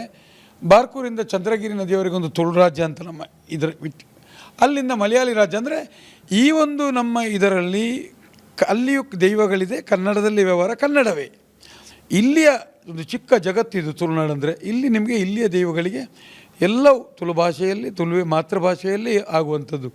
ಯಾವ ಬೇರೆ ಎಲ್ಲಿ ತನಕ ಅಂತ ಹೇಳಿದರೆ, ಕೆಲವು ದೇವಸ್ಥಾನಗಳಲ್ಲಿ ನಿಮಗೆ ದೈವಗಳ ಅಪ್ಪನೆ, ಕೆಲವು ದೇವಸ್ಥಾನಗಳಿಗೆ ದೂತ ಲಕ್ಷಣದ ಪ್ರಶ್ನೆ ಚಿಂತನೆಯಲ್ಲಿಯೂ ಈ ಕ್ಷೇತ್ರಗಳಲ್ಲಿ ದೈವಾರಾಧನೆ ವಿಚಾರಕ್ಕೆ ಸಂಬಂಧಪಟ್ಟಂತೆ ನಮ್ಮ ಜೊತೆ ಮಾತಾಡೋದಕ್ಕೆ ತಮ್ಮಣ್ಣ ಶೆಟ್ಟಿ ಅವರು ದೂರವಾಣಿ ಸಂಪರ್ಕದಲ್ಲಿ ಜಾಯ್ನ್ ಆಗಿದ್ದಾರೆ. ತಮ್ಮಣ್ಣ ಶೆಟ್ಟಿ ಅವರೇ ನಮಸ್ತೆ. ನಮಸ್ತೆ. ನಮಸ್ತೆ ಮೇಡಮ್. ನಮಸ್ತೆ. ಸಾಮಾನ್ಯವಾಗಿ ಒಂದು ಪ್ರಶ್ನೆ ಏನಪ್ಪಾ ಅಂತಂದ್ರೆ, ದೈವಗಳ ಭಾಷೆಯ ವಿಚಾರಕ್ಕೆ ಸಂಬಂಧಪಟ್ಟಂತೆ ಈ ಪ್ರಶ್ನೆ ಚರ್ಚೆಗಳು ಬಹಳವಾಗಿ ನಡೀತಾನೆ ಇದ್ವು. ಆದರೆ ಸಿನಿಮಾದಲ್ಲಿ ತುಳುವಿನಲ್ಲಿ ಮಾತಾಡಿದಂಥ ಆ ರೀತಿ ತೋರಿಸಿದಂಥ ರಿಷಬ್ ಶೆಟ್ಟಿ ಇಲ್ಲಿ ಬಾರೇಬೈಲ್ನಲ್ಲಿ ಬಂದಂಥ ಸಂದರ್ಭದಲ್ಲಿ ಕನ್ನಡದಲ್ಲಿ ದೈವಗಳನ್ನು ಮಾತಾಡಿಸಿದ್ ಯಾಕೆ ಅನ್ನುವಂಥ ಪ್ರಶ್ನೆ ಸಾಮಾನ್ಯವಾಗಿ ಕಾಡ್ತಾ ಇರೋದು. ನೀವೇನು ಹೇಳ್ತೀರಿ ಇದ್ರ ಬಗ್ಗೆ? ಅದು ನೋಡಿ, ರಿಷಬ್ ಶೆಟ್ಟಿ ಅವರು ಇವ್ರಿಗೆ ಸ್ವಲ್ಪ ದೂರದ ಕನ್ನಡವರು, ನಾನು ಸ್ವಲ್ಪ ಕುಂದಾಪುರದವರು. ಹೌದು. ಇಲ್ಲಿ ಒಂದು ನಿಯಮ ಇದೆ, ಹೊರಗಿನಿಂದ ಬಂದ ಅತಿಥಿಗಳಿಗೆ ವಿಚಾರಗಳನ್ನು ಬಿಡಿಸಬೇಕಿತ್ತು. ನೋಡಿ, ಅಲ್ಲಿ ಆ ದೈವನರ್ತಕ ಇಲ್ಲಿಯ ರಹಸ್ಯ ಮತ್ತೆ ನಿಗೂಢತೆಗಳನ್ನು ಎಲ್ಲವನ್ನ ಕೊಡಬಾರದನ್ನ ಸಾಂಸ್ಕೃತಿಕ ಲೋಕಕ್ಕೆ ಮಾರಿ ಕೊರಿಯೋಗ್ರಾಫರ್ ಆಗಿ ನಿರ್ದೇಶನ ಮಾಡಿದವನಾದ್ರೂ ಹೇಳ್ಬೇಕಿತ್ತು ಅವರಿಗೆ, ಅಲ್ವಾ? ಅಂದ್ರೆ ಇಲ್ಲಿದ್ದ ತಂತ್ರಿ ಮತ್ತೆ ಅಲ್ಲಿ ದೈವನರ್ತಕರು ಇಲ್ಲಿಯ ಮಾಹಿತಿ, ಪ್ರಾರ್ಥನೆ, ಇಲ್ಲಿಯ ವಿಚಾರಗಳನ್ನು ಮುಟ್ಟಿಸ್ಬೇಕಿತ್ತು. ಯಾವುದೇ ಕಾಲಕ್ಕೂ ನೀವು ನಮ್ಮ ಊರಿಗೆ, ನಮ್ಮ ಮನೆಗೆ ಬಂದಾಗ ಇಲ್ಲಿಯ ವಿಚಾರಗಳನ್ನು ಮುಟ್ಟಿದ್ದು ನಮ್ಮ ಕರ್ತವ್ಯ. ಇವ್ರು ಮುಟ್ಟಿಸ್ಬೇಕಿತ್ತು. ನಮ್ಮವ್ರು ಮಾಡಿದರೆ ಇಲ್ಲಿಯವ್ರು ನಮ್ಮವ್ರು ಮಾಡಿದ ತಪ್ಪುರಿ ಅದು. ಅಲ್ಲ ತಮ್ಮಣ್ಣ ಶೆಟ್ಟಿ, ಈಗ ಏನ್ ಯೂಶಲಿ ಏನಾಗುತ್ತೆ ಅಂತಂದ್ರೆ, ದೈವನರ್ತಕ ತುಳುವಲ್ಲೇ ಮಾತಾಡಿದ್ರು ಕೂಡ ಪಕ್ಕದಲ್ಲಿದ್ದಂಥವ್ರು ಅದನ್ನ ಕನ್ನಡಕ್ಕೆ ಭಾಷಾಂತರ ಮಾಡಿ ಹೇಳೋದು ವಾಡಿಕೆ. ಆ ರೀತಿ ಆಗ್ಲಿಲ್ಲ. ಇದು ಡೈರೆಕ್ಟ್ ಆಗಿ ದೈವನರ್ತಕ ಕನ್ನಡದಲ್ಲಿ ಮಾತಾಡಿರೋದು, ಇದು ಈಗ ಒಂದ್ ರೀತಿಯ ಅಪಚಾರ ಆಯ್ತು ಅಂತ ಅನ್ಸತ್ತಾ? ಎಲ್ಲಿ ನೀವು ಎಲ್ಲಿ ಹೇಳಿದ್ರು? ಸಿನಿಮಾದಲ್ಲಿಯಾ ನಮ್ಮ ದೈವದ ಜಾಗದಲ್ಲಿ? ಎಲ್ಲಿ? ಸಾಮಾನ್ಯವಾಗಿ ದೈವದ ಜಾಗದಲ್ಲಿ ಆಗಿರಬಹುದು. ಸಾಮಾನ್ಯವಾಗಿ ಇಲ್ಲಿ ದೈವ ನರ್ತಕ ಕನ್ನಡದಲ್ಲಿ ಮಾತಾಡಿದಲ್ಲ, ದೈವದ ತಂತ್ರಿ ಅವರು, ತಂತ್ರಿ ಅಂತೇಳಿ ಅವರಿಗೆ ಇವ್ರ ಜೊತೆ ಇರುವವರು ಹೌದು, ಒಂದು ಪುರೋಹಿತರು, ಕ್ಷೇತ್ರದ ಇದ್ದವರು, ಅವರು ಕನ್ನಡ ಇದು ನಮ್ಮ ದೈವ ಭಾಷೆಯಲ್ಲಿ ಮಾತಾಡ್ಬೇಕಿತ್ತು. ಅಂದ್ರೆ ದೈವ ಭಾಷೆ, ಎಲ್ಲರೂ ದೈವ ಭಾಷೆಯಲ್ಲಿ ಮಾತಾಡ್ಲಿಕ್ಕೆ, ದೈವದ ಜಾಗದಲ್ಲಿ ದೈವ ಭಾಷೆ ಕನ್ನಡ. ಅದು ಮೂಲ ಜನಾಂಗದವರಿಂದ ಆರಂಭ ಮಾಡಿದ್ದು, ಅವರಿಂದ ನಮ್ಮ ತುಳು ಭಾಷೆ ಬಂದದ್ದು, ಆ ಭಾಷೆಯಲ್ಲಿ ಮಾತಾಡಬೇಕು. ಹಾಗೆ ಈಗ ಸಿನಿಮಾದ ಬಗ್ಗೆ ಕೂಡ ನೀವು ಮಾತಾಡಿದ್ರಿ. ಮೊದಲನೇದಾಗಿ ಪ್ಯಾನ್ ಇಂಡಿಯಾ ಸಿನಿಮಾ ಮಾಡಿದ್ರು, ಈ ರೀತಿಯ ವಿಚಾರಗಳನ್ನ ಇಟ್ಕೊಂಡು ಸಿನಿಮಾ ಮಾಡಿರೋದೇ ತಪ್ಪು ಅಂತ ಹೇಳ್ತೀರಿ. ಇದ್ರ ಬಗ್ಗೆ ನಿಮ್ಮ ನಿಲುವೇನು, ಏನು ಹೇಳ್ತೀರಿ ಇದ್ರ ಬಗ್ಗೆ? ಇದರಿಂದಾನೇ ಎಲ್ಲ ಆರಂಭ ಆಗಿದ್ದ? ಯಾಕಂದ್ರೆ ಇತ್ತೀಚಿನ ದಿನಗಳಲ್ಲಿ ಎಲ್ಲ ಕಾರ್ಯಕ್ರಮಗಳಲ್ಲೂ ಇದು ಒಂದು ರೀತಿ ಆಡಂಬರ ಆಗಿರೋದನ್ನ ಗಮನಿಸ್ತಾ ಇದ್ದೀವಿ. ಪ್ರತಿಯೊಂದು ಕಾರ್ಯಕ್ರಮದಲ್ಲೂ ಕೂಡ ಧ್ವನಿ ಎತ್ತುವಂತ ಸಂದರ್ಭಗಳು ಬರ್ತಾ ಇದೆ. ಹೌದಪ್ಪ, ಅದೆಲ್ಲ ಈಗ ನೋಡಿ, ನಮ್ಗೆ ಒಂದು ನಂಬಿಕೆಯ ಜಾಗದಲ್ಲಿ, ಆರಾಧನೆಯ ಜಾಗದಲ್ಲಿ ಇರುವಂಥದ್ದು ಆದಿಬೀದಿಗಳಲ್ಲಿ, ಶಾಲಾ ಕಾಲೇಜುಗಳಲ್ಲಿ, ಟ್ಯಾಬ್ಲೋಗಳಲ್ಲಿ ಎಲ್ಲ ನಿಮಗೆ ಎಲ್ಲದಕ್ಕೂ ಹಾಸ್ಯದ ವಸ್ತುವಾಗಿ, ಪ್ರದರ್ಶನ ವಸ್ತುವಾಗಿ ದೈವಾರಾಧನೆ ಆಗಿದೆ ನಮ್ಗೆ. ಆದ್ದರಿಂದ ಈಗ ಏನಾಗಿದೆ ಅಂತೇಳಿ ಇಲ್ಲಿಯೂ ನಮ್ಗೆ ಅದೇ ರೀತಿಯ ಪ್ಯಾನ್ ಇಂಡಿಯಾ, ಅಂದ್ರೆ ಒಂದು ದೈವ ಭಾಷೆಯಲ್ಲಿ ನಮ್ಗೆ ನೋಡಿ ರಿಷಬ್ ಶೆಟ್ಟಿಗೋಸ್ಕರ ಕನ್ನಡ ಮಾತಾಡಿದ್ರು. ನಾನು ಬೇರೆ ತಮಿಳಿಂದ ಬಂದ ನಟ ದೊಡ್ಡ ದೊಡ್ಡ ಹೀರೋಗಳು ಬಂದಾಗ, ಬೇರೆ ಬೇರೆ ಭಾಷೆದ್ದು ಬಂದಾಗ, ಭೋಜ್ಪುರಿ, ಹಿಂದಿ, ತಮಿಳು, ತೆಲುಗು ಬಂದಾಗ ನಮ್ಮ ದೈವದ ಜಾಗ ಒಂದು ಪ್ಯಾನ್ ಇಂಡಿಯಾದ ತರ ನಮ್ಗೆ ತುಂಬಾ ಭಯ ಮತ್ತೆ ನೋವಿದೆ ಮೇಡಮ್. ನಿಜ ನಿಜ. ಒಟ್ಟು ಯಾಕಂದ್ರೆ ನಂಬಿಕೆಗಳು ಇಷ್ಟರವರೆಗೆ ಬರೀ ಹಿರಿಯಿಂದ ಬಂದಂತ ಒಂದು ನಂಬಿಕೆಗಳನ್ನು ಇವತ್ತು ಈ ತರ ಆಗ್ತಾ ಇದೆ ಅಲ್ವಾ? ಹೌದು ಹೌದು ಹೌದು. ಧನ್ಯವಾದ ತಮಣ್ಣ ಶೆಟ್ರೆ, ರಿಪಬ್ಲಿಕ್ ಕನ್ನಡದ ಜೊತೆ ಮಾತಾಡಿದ್ದಕ್ಕೆ. Come back. ರಾಜ್ಯದ ಅನೇಕ ಕಡೆಗಳಲ್ಲಿ ಲೋಕಾಯುಕ್ತ ಅಧಿಕಾರಿಗಳು ದಾಳಿಯನ್ನ ನಡೆಸಿದ್ದಾರೆ. ಭ್ರಷ್ಟರಿಗೆ ಬೆಳ್ಳಂ ಬೆಳಗ್ಗೆ ಶಾಕ್ ಕೊಟ್ಟಿದ್ದಾರೆ ಲೋಕಾಯುಕ್ತ ಅಧಿಕಾರಿಗಳು. ವಿಜಯನಗರ ಸೇರಿದಂತೆ ಅನೇಕ ಕಡೆಗಳಲ್ಲಿ ಲೋಕಾಯುಕ್ತ ದಾಳಿಯನ್ನ ನಡೆಸಿದ್ದಾರೆ.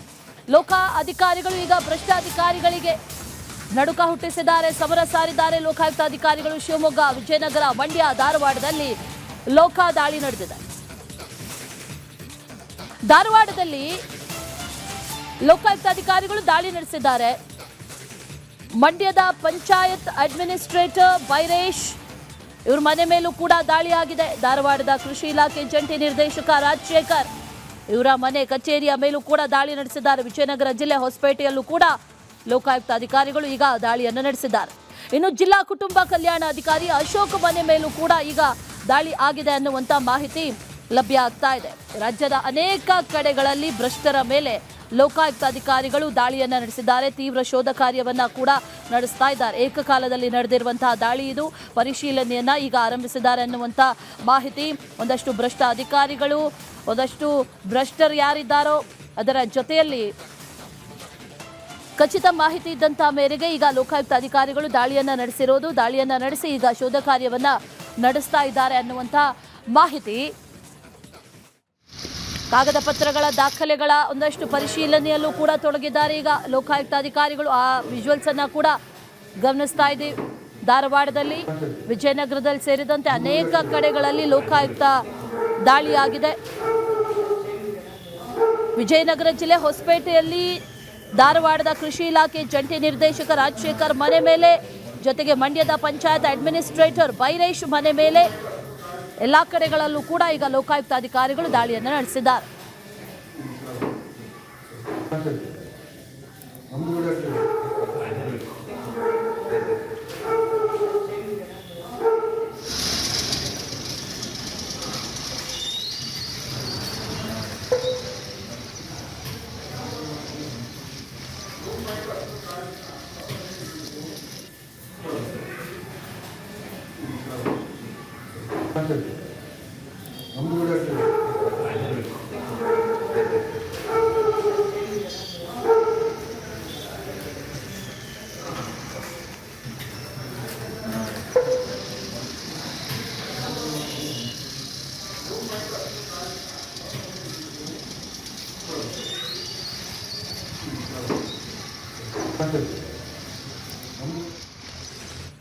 ಡಿಜಿಪಿ ಅಲೋಕ್ ಕುಮಾರ್ ಈಗ ಪರಪ್ಪನ ಅಗ್ರಹಾರಕ್ಕೆ ಭೇಟಿಯನ್ನ ಕೊಟ್ಟಿದ್ದಾರೆ. ಡಿಜಿಪಿಯಾಗಿ ಬಡ್ತಿಯನ್ನ ಪಡೆದ ನಂತರದಲ್ಲಿ ಈಗ ಪರಪ್ಪನ ಅಗ್ರಹಾರಕ್ಕೆ ಮೊದಲ ಬಾರಿಗೆ ಭೇಟಿ ಕೊಟ್ಟಿದ್ದಾರೆ. ಅಲ್ಲಿರುವಂತಹ ಅಧಿಕಾರಿಗಳಿಗೆ, ಅಲ್ಲಿರುವಂತಹ ಪೊಲೀಸರಿಗೆ ಸ್ಪಷ್ಟವಾದಂತಹ ಸೂಚನೆಯನ್ನ ಕೂಡ ಕೊಟ್ಟಿದ್ದಾರೆ. ಕೊಲೆ ಆರೋಪಿ ದರ್ಶನ್ ಬ್ಯಾರಕ್ಗೂ ಕೂಡ ಭೇಟಿ ಕೊಟ್ಟಿದ್ದಾರೆ ಅನ್ನುವಂಥ ಮಾಹಿತಿ ಇದೆ. ಜೈಲಧಿಕಾರಿಗಳಿಗೆ ಖಡಕ್ ಎಚ್ಚರಿಕೆಯನ್ನ ಕೊಟ್ಟಿದ್ದಾರೆ ಅಲೋಕ್ ಕುಮಾರ್. ಜೈಲಿನ ಅಕ್ರಮಗಳ ಕಡಿವಾಣಕ್ಕೆ 15 ದಿನಗಳ ಕಾಲಾವಕಾಶವನ್ನ, ಒಂದು ಗಡುವನ್ನ ಕೊಟ್ಟಿದ್ದಾರೆ. ಆ ನಂತರವೂ ಏನಾದರೂ ಅಕ್ರಮ ಚಟುವಟಿಕೆ ಏನಾದರೂ ಕಂಡು ಬಂದರೆ ಕ್ರಮ ಕೈಗೊಳ್ಳಲಾಗುತ್ತೆ ಅಂತ ಹೇಳಿದ್ದಾರೆ. ಕಾರಾಗೃಹ ಮತ್ತು ಸುಧಾರಣಾ ಸೇವೆ ಇಲಾಖೆ ಡಿಜಿಪಿ ಅಲೋಕ್ ಕುಮಾರ್ ಈಗ ಭೇಟಿಯನ್ನ ಕೊಟ್ಟಿರೋದು. ಪರಪ್ಪನ ಅಗ್ರಹಾರಕ್ಕೆ ಕೊಲೆ ಆರೋಪಿ ದರ್ಶನ್ ಬ್ಯಾರಕ್ಗೂ ಕೂಡ ಭೇಟಿ ಕೊಟ್ಟು ಪರಿಶೀಲನೆ ನಡೆಸಿದ್ದಾರೆ. ಜೈಲಿನಲ್ಲಿ ಏನಾದರೂ ಅಕ್ರಮಗಳು ನಡೀತಾ ಇದ್ರೆ ಅದನ್ನು ಕಡಿವಾಣ ಹಾಕಬೇಕು ಅನ್ನುವಂಥ ನಿಟ್ಟಿನಲ್ಲಿ 15 ದಿನಗಳ ಗಡುವನ್ನು ಕೂಡ ಈಗ ಕೊಟ್ಟಿದ್ದಾರೆ ಅನ್ನುವಂಥ ಮಾಹಿತಿ. ಪಾರ್ಕಿಂಗ್ ಇದು ಮಾಡಿಸ್ಬಿಡಿ, ಸರಿಯಾಗಿ ಮಾಡಿಸ್ಬಿಡಿ, ಇದು ಅಡ್ಡ ಬೇಡ.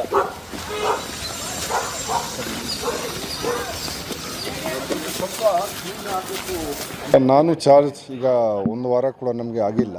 ನಾನು ಈಗ 15 ದಿವಸ ನಮ್ಮದು ಇದೆ ಆಫೀಸ್ನಲ್ಲಿ. ಆದರೂ ಕೂಡ ಪರಪ್ಪನಗರ ಜೈಲ್ ಬಗ್ಗೆ ಬಹಳಷ್ಟು ಸುದ್ದಿಗಳು ಮತ್ತು ಕೆಲವು ಕಾಂಟ್ರವರ್ಸಿಗಳು ಬರ್ತಾ ಇತ್ತು. ಅದಕ್ಕಾಗಿ ನಾನು ಜಸ್ಟ್ ನೋಡೋಕ್ಕೆ ಬಂದೆ, ಇಲ್ಲಿ ಏನು ಸದ್ಯಕ್ಕೆ ಏನು ವ್ಯವಸ್ಥೆ ಇದೆ, ಏನು ಇಲ್ಲಿ ನಮ್ಮ ಸಿಬ್ಬಂದಿ ಎಷ್ಟು ಜನ ಇದ್ದಾರೆ, ಸ್ಟಾಫ್ದು ಏನು ಸಮಸ್ಯೆ, ಪ್ರಿಸ್ನರ್ಸ್ದು ಕೈದಿಗಳದ್ದು ಏನು ಸಮಸ್ಯೆ, ಮತ್ತು ಬೇರೆ ಏನೇನು ಸುರಕ್ಷತೆ ದೃಷ್ಟಿಯಿಂದ ಏನೇನು ನೋಡಬೇಕು. ಸೊ ಒಂದು ನಮ್ಮ ಪ್ರಕಾರ ಪ್ರಿಲಿಮಿನರಿ ಒಂದು ನಾವು ಐಡಿಯಾ ತೊಗೊಂಡಿದ್ದೀವಿ ಏನಿದೆ. ಈಗ ಹಂತವಾಗಿ ನಾವು ಈ ದಿಕ್ಕಿನಲ್ಲಿ ನಾವು ಮಾಡಬೇಕಾಗತ್ತೆ. ಮತ್ತು ನಾವು ಎಲ್ಲರಿಗೆ ಒಳ್ಳೆ ರೀತಿಯಿಂದ ಮತ್ತು ಒಂದು ಟೀಮ್ ಹಾಗೆ KSISF ಆಗಲಿ, ನಮ್ಮ ಜೈಲಿನವರು ಆಗಲಿ, ಲೋಕಲ್ ಪೊಲೀಸ್ ಆಗಲಿ, ಅವರೆಲ್ಲರೂ ಸ್ವಲ್ಪ ಕೆಲಸ ಅವರು ಮಾಡಬೇಕಾಗತ್ತೆ. ಮತ್ತು ನಾವು ಬೇರೆ ಅಕ್ರಮ ಚಟುವಟಿಕೆ ಏನಿದೆ ಅವ್ರಿಗೆ ಪೂರ್ತಿ ಕಡಿವಾಣ ಹಾಕಲಿಕ್ಕೆ ನಾವು ಅವ್ರಿಗೆ ನಿರ್ದೇಶನವನ್ನು ನಾವು ನೀಡಿದ್ದೀವಿ. ಆದರೆ ನಾವು ನೋಡೋಣ, ಮತ್ತು ಯಾರು ಏನಾದರೂ ತೊಡಗಿದ್ದಾರೆ. ಮತ್ತು ನಾನು ಈಗ 15 ದಿವಸ ಅದು ಟೈಮ್ ನಾನು ಕೊಟ್ಟಿದ್ದೇನೆ ಎಲ್ಲರಿಗೆ ಕೇಂದ್ರಕ್ಕೆ ಸರಿಪಡಿಸಲಿಕ್ಕೆ. ಹಾಗೆ ತಕ್ಷಣ ನಾವು ನಾಳೆಯಿಂದ ಇಲ್ಲ, ಅವ್ರಿಗೆ 31 ಡಿಸೆಂಬರ್ವರೆಗೆ ನಾವು ಅವ್ರಿಗೆ ಗಡುವು ಕೊಟ್ಟಿದ್ವಿ. ಏನಿದೆ ಸಿಸ್ಟಮ್ ಸ್ವಲ್ಪ ಎಲ್ಲ ಸರಿ ಮಾಡಿ. ಇದರ ಕೆಂಪು ಬಣ್ಣ ಅದ್ಭುತ, ಖಾರ ಕಡಿಮೆ ಆದರೂ ರುಚಿಕರ. MDH ಕಾಶ್ಮೀರಿ.